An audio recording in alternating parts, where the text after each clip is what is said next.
Isang mapagpalang umaga po sa bawat isa, mga mahal na kapatid.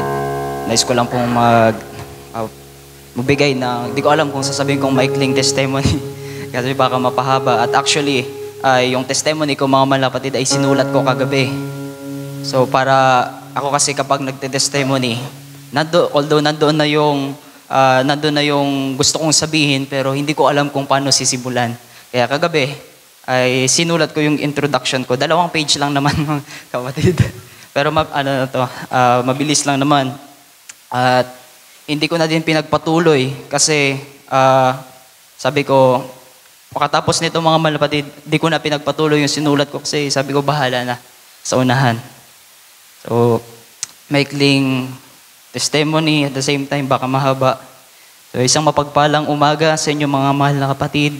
At nais ko lang magbigay ng patotoo na noong nakaraang buwan ay nagkaroon po ako ng panghihina at tila nahihirapan sa pakikitungo dahilan sa mayroong ngang nararamdamang kabigatan, physically, mentally, and spiritually weak, mga mahal na kapatid. So, totoo na ang mga Kristiyano ay lapitin talaga ng mga pagsubok. So, heads up na sa mga magpapabautismo. Good luck, Ate Jane at Ate Crystal. So, pero for everything there is a season naman. A time for every matter under heaven, mga malapatid. At ganoon din naman sa inspirasyon. Minsan ay ako po ay inspired, minsan motivated, at kadalasan uninspired at unmotivated, mga malapatid. At alam ko na ang bawat isa ay nakakaranas din naman ng ganitong mga karamdaman na minsan ay nai-inspired tayo na halos lahat ay pwede nating gawin. At super nandoon, dedicated sa Panginoon. Pero kapag unmotivated o uninspired ay halos pati ang mga kapatiran ay nadadamay. Halos hindi mo na makausap at lahat na lang ng problema tila baga ay nakikita mo at nagiging tinitake mo as negative. Ba? Pero sa kabila ng panghihina at pagkukulang, ang Diyos ay hindi pa rin nagpabaya. He is faithful forever, mga malapatid. At kung tutuusin, ilang beses akong nabigo, ilang beses na naging failure. Hindi lamang sa Panginoon, kundi pati na din sa aking mga magulang. Kila Sister Guy at kila Brother Jojo, mga malapatid. At lalong-lalo na sa Panginoon ay laging nagiging failure sa kanyang harapan. Sapagkat kung iisipin nga ay hindi ako mapagkakatiwalaan ng Panginoon. Pero He is faithful, mga malapatid. So salamat na lang sa kaniyang awa sapagkat narito pa ako sa inyong unahan sa harapan ninyo, mga malapatid, at nagpapatuloy. Totoo nga na ang solusyon kung gusto mong mahanap ang sarili mo ay magpatuloy ka sa gawain. Yun ang solusyon, mga malapatid. And from there, you will find out kung ano ang kulang sa iyo. Dahil hindi hahayaan ng Diyos na ikaw ay manatili sa malahiningang kalagayan. At habang ako ay nagbubulay-bulay din, tinitingnan ko yung iba't ibang pagsubok na pinagdadaanan ng bawat kapatid. Tinitingnan ko kung sino yung may pinakamalaking pagsubok at kung sino yung may medyo mababaw lang na pagsubok o hindi ganoon kabigat na pagsubok. At pagkatapos kong makita lahat ng yon, tinitingnan ko yung sarili ko kung ano ba yung meron sa akin. Ano bang pagsubok ang meron sa akin. At tila baga ang pagsubok sa atin ay parang wave. Parang yung Plant vs. Zombies na games. Na first wave, kaunti muna. Second wave, marami na. At third wave, diba? Yung first wave ay tila baga, i-relate ko na yung mga individual na pagsubok sa mga kapatiran. Second wave naman, may patungkol na sa pamilya. At yung third wave, patungkol na sa iglesia. Lalo na nung mga nakarang buwan, mga mahal na kapatid na, yung una ay si Brother Robert. At ako yung tao na laging nagwo-worry pag patungkol na sa pamilya o malapit sa buhay. Na doon yung pagwo-worry ko, mga mahal na kapatid. At nung nalaman na si Brother Robert ay mayroong stage 5 chronic kidney disease, ay nandoon, ay parang nababalisa. At sinundan pa ng second wave, Kuya Ryan, nung siya ay nagkaroon din ng sakit na ospital ng ilang araw, ay nandoon din yung pagwo-worry at minsan ay naiiyak. At gustong-gusto kong bumisita pero ayaw kong bumisita. At may mga karamihan ay nakabisita na doon sa ospital tapos ako na lang yung hindi. Pero nung last time na ako na yung bibisita, saktong-sakto palabas na si Kuya Ryan kaya nandun yung tuwa. At naka-jersey pa. Pang-basketball na jersey. Nakasapatos. Kaya sabi ko, nothing to worry about na. Naka-jersey na. Panay pang exercise, panay pang taas ng paa niya. Alam ko na nanghihina to. At lalo na nung mga kasama ko siya kapag nagpapa-check up ay naroon yung laking tuwa dahil medyo malakas na at nakakapag-drive na nga. Minsan meron akong kausap sa cellphone, siya yung pinag-drive ko nung sasakyan. At nandoon yung laking tuwa. Maging man sa aking mga magulang ay nandoon din. Laking tuwa dahil nakaka-survive sa pang-araw-araw at lalo na sa kanilang mga pisikal na kalagayan. Alam natin na habang tumatagal ay nanghihina ang ating mga pisikal na katawan, mga malapatid. Pero bagaman sa kabila ng lahat ng iyon, naging hindi ako tapat sa ating Panginoon, pero ang Panginoon ay tapat pa din, mga mahal na kapatid. Hallelujah. At nais ko din na maghandog ng awitin, isang awitin na connected sa aking testimony, mga mahal na kapatid. Sister Chichi. At kung titingnan nyo yung mensahe ng awit, sabi sa verse 1, "Are you weary from the battle you're fighting? Does it seems like the storm just won't break?" So ako, mga mahal na kapatid, ay laging nag-worry kahit ilang beses sabihin na don't worry about anything, God will provide, pero nandun pa din yung laman natin eh.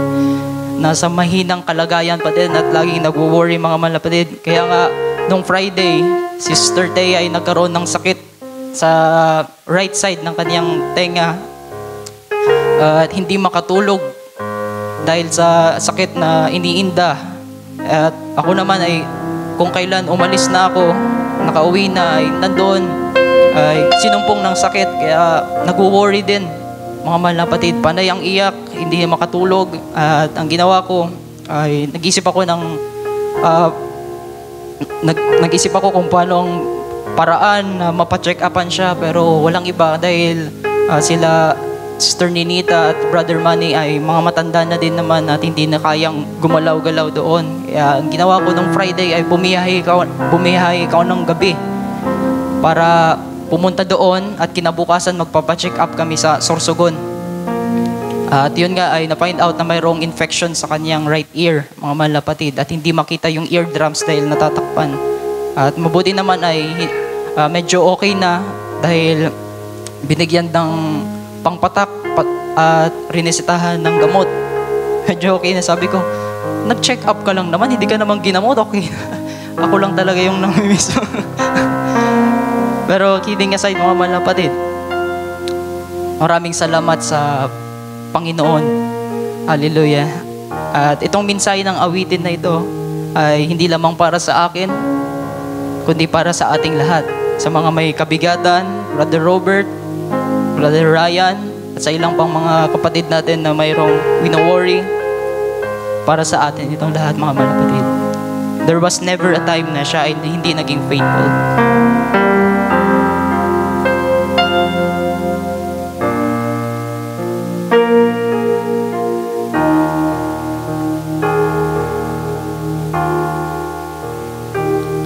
Are you weary from the battle you're fighting?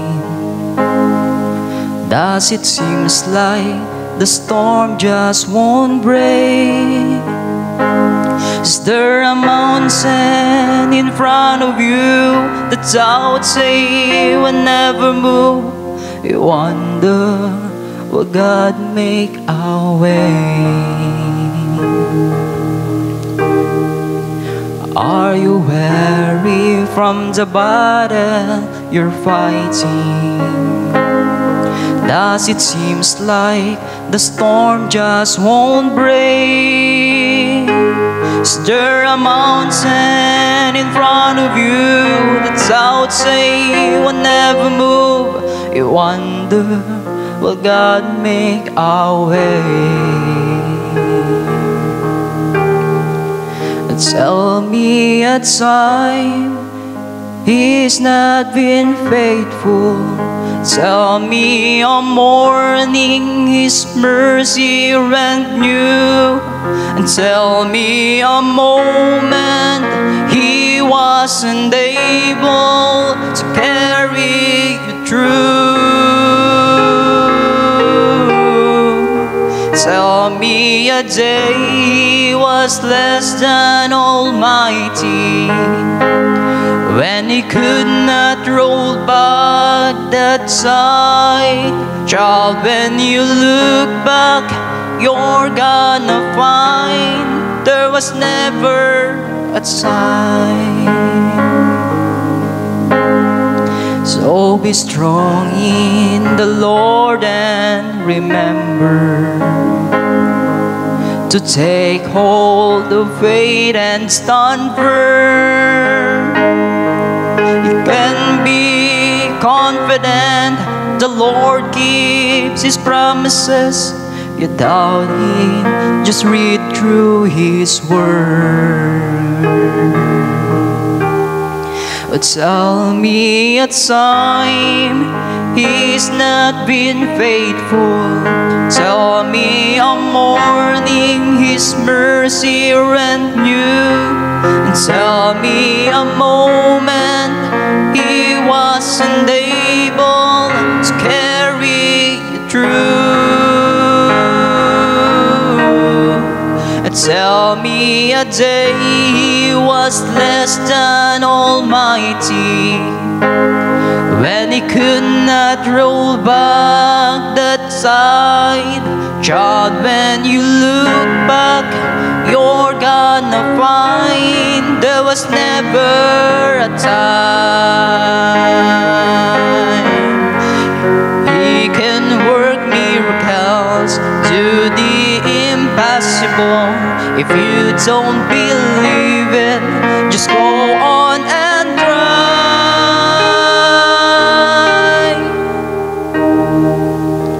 Well, tell me a time He's not been faithful. Tell me a morning His mercy rent new. Tell me a moment He wasn't able to carry you through. Tell me a day He was less than almighty, when He could not roll back that side.